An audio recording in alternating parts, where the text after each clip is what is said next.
வணக்கம். இன்றைக்கி நம்ம பார்க்க போகிற சமையல் ஒரு ஆரோக்கியமான பொடி ரெசிபி தான் பார்க்க போகிறோம். இது இட்லிக்கும் தொட்டு சாப்பிட்லாம், சாதத்துலேயும் போட்டு பரட்டி சாப்பிட்றதுக்கு அருமையாக இருக்கும். பசங்களுக்குலாம் இந்த மாதிரி பொடி செஞ்சு சாதத்தில் போட்டு பரட்டி கொடுங்க, நல்லா ஆரோக்கியமாக இருக்கும். கருவேப்பிலை சேர்த்துருக்கிறதுனால கபகபம் நல்லா பசி எடுக்கும், செரிமான சக்தியும் அதிகமாக இருக்கும். கொள்ளு சேர்த்துக்கிறதுனால சளி பிரச்சனையும் இருக்காது. ஸோ வாங்க இந்த அருமையான கொள்ளு கருவேப்பிலை பொடி எப்படி செய்யலாங்கிறத பார்க்கலாம். இப்போ ஒரு பேன் எடுத்துக்கலாம். பேன் சூடானதும் 1 கப் அளவுக்கு கொள்ளு சேர்த்துக்கலாம். இப்போ இந்த கொள்ளு நல்லா படபடன்னு வெடிக்கணும், அந்தளவுக்கு நல்லா வறுத்துக்கலாம். கழுவி காய வச்சு எடுத்துக்கோங்க. கலரும் மாறும், நல்ல வாசனை வரும், படபடன்னு வெடிக்கும், அந்தளவுக்கு நல்லா வறுக்கணும். இப்போ பாருங்கள், கொள்ளு கலர் நல்லா மாறிடுச்சு. அதே சமயம் படபடன்னு வெடிக்க ஆரம்பிக்குது. இந்த ஸ்டேஜில் வேறு பிளேட்டுக்கு மாற்றிக்கலாம். இப்போ எந்த கப்பில் கொள்ளு எடுத்தோமோ அதே கப்பில் 1/4 கப் அளவுக்கு உளுந்து சேர்த்துக்கலாம். அது கூடவே 1/4 கப் அளவுக்கு கடலைப்பருப்பு சேர்த்துக்கலாம். கொஞ்சமாக இருக்கிறதுனால நான் எல்லாத்தையுமே ஒன்றா சேர்த்துட்டேன். நீங்கள் நிறைய குவான்டிட்டி சேர்க்குறதா இருந்தால் தனித்தனியாக போட்டு வறுத்துக்கோங்க. இப்போ பாருங்கள், உளுந்தும் கடலைப்பருப்பும் வறுபட்டுருச்சு. இதையும் வேறு பிளேட்டுக்கு மாற்றிக்கலாம். இப்போ கொஞ்சமாக எண்ணெய் விட்டுக்கலாம். விட்டுட்டு காரத்துக்கு தேவையான அளவு வரமிளகாய் சேர்த்துக்கலாம். இது ஒரு 10லேருந்து ஒரு 15 வரமிளகா இருக்கும். காரத்தை பொறுத்து நீங்கள் சேர்த்துக்கோங்க. எந்த கப்பில் எடுத்தோமோ அதே கப்பில் 1 கப் அளவுக்கு கருவேப்பிலை அதையும் சேர்த்துக்கலாம். சேர்த்து நல்லா வறுத்துக்கலாம். காரம் நல்லா பிடிக்கும்னு நினச்சிங்கன்னா காரத்துக்கு தகுந்த மாதிரி நீங்கள் வரமிளகா கூடவோ குறைச்சோ சேர்த்துக்கலாம். கம்மியாக இருந்துச்சுன்னா மறுபடியும் நீங்கள் வரமிளகாயை வறுத்துட்டு பொடி பண்ணிவிட்டு இந்த பொடியும் போட்டு மிக்ஸ் பண்ணிட்டீங்கன்னா உங்களுக்கு காரம் சரியாயிடும்.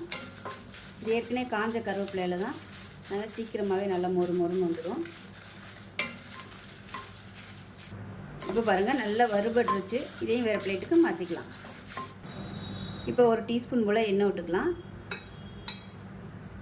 விட்டுட்டு கட்டி பெருங்காயம் பெரிய சைஸில் எடுத்திருக்கேன். இதை நல்லா பொரிச்சு எடுத்துக்கலாம். அதில் நல்லா உப்பி வரும், அந்த ஸ்டேஜ் வரைக்கும் நல்லா வறுக்கணும். பெருங்காயம் நல்லா பொரிஞ்சிருச்சு, இதை எடுத்துடலாம்.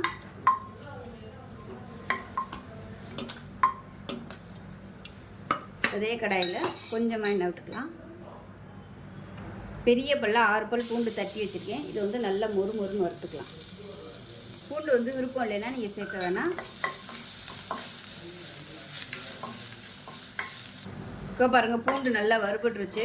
இப்போ இதையும் வேறு பிளேட்டுக்கு மாற்றிக்கலாம். இப்போ நல்லா ஆறுனதும் அரைச்சிட்டு பார்க்கலாம். இப்போ இதில் கொஞ்சமாக உப்பு சேர்த்துக்கலாம். உப்பு சேர்த்துட்டு அரைச்சிட்டு பார்க்கலாம். இப்போ பாருங்கள், நல்லா நைஸாக அரைச்சாச்சு.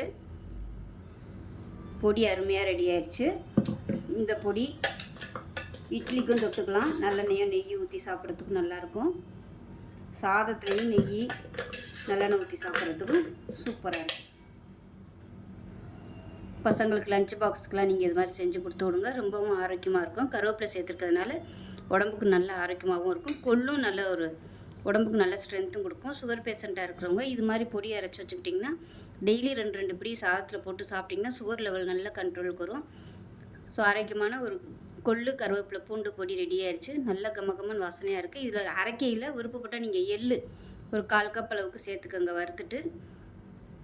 ஸோ அருமையான பொடி ரெடி ஆயிடுச்சு. நல்ல ஒரு 2-3 மாதத்துக்கு வெளியில் வச்சுருந்தாலும் கெட்டு போகாது. இதே மாதிரி செஞ்சு பாருங்கள். செஞ்சு பார்த்துட்டு எப்படி இருந்துச்சுங்கிறத சொல்லுங்கள். வீடியோ பிடிச்சுன்னா லைக் பண்ணுங்கள், கமெண்ட் பண்ணுங்கள், சேனலை சப்ஸ்கிரைப் பண்ணுங்கள், பக்கத்தில் பெல் பட்டனையும் ப்ரெஸ் பண்ணுங்கள். நன்றி.